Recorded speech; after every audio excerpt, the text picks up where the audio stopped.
you here in the session where I take this great opportunity to introduce the person who has a long 18 years experience in the field of innovation, entrepreneurship and R&D.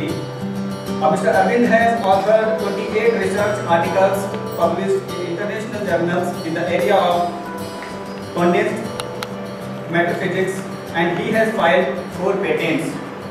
So let's welcome Dr. Arvind Chinchhure.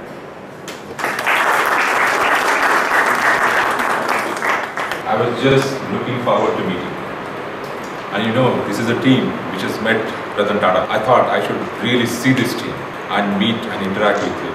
And this is indeed a pleasure for me. Where are Indian Googles, iPads and Vigaraj? Whole world is asking, is India really innovative? Or is India innovator? So any Indian innovation or inclusive innovation stands on the pillars, 4 pillars. That is, it has to be affordable, it has to be available, it has to be accessible, it has to be acceptable. Then eventually what happens? This particular product or a solution, it leads to including the excluded. For example, when mobile telephones came, it doesn't distinguish whether you are rich, whether you are fisherman, whether you are poor, you are farmer, old and not literate, illiterate. I always try to get more from less, but I never worried about for more and many.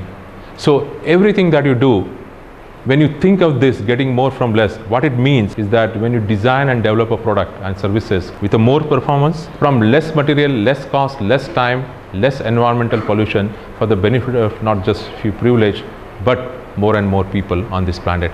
This can be a mantra for you to develop new product, new solution. When I'm trying to do something, whether I start, whether I innovate, I need to have smartest people in the world. Need not be. So what it requires is your ability to lead, your clarity, your hunger, your desire, your ability to lead. I think that will make a lot of difference. You can create extraordinary weapon from ordinary. You can create impossible possible. Just as every life is equal, every mind is innovative.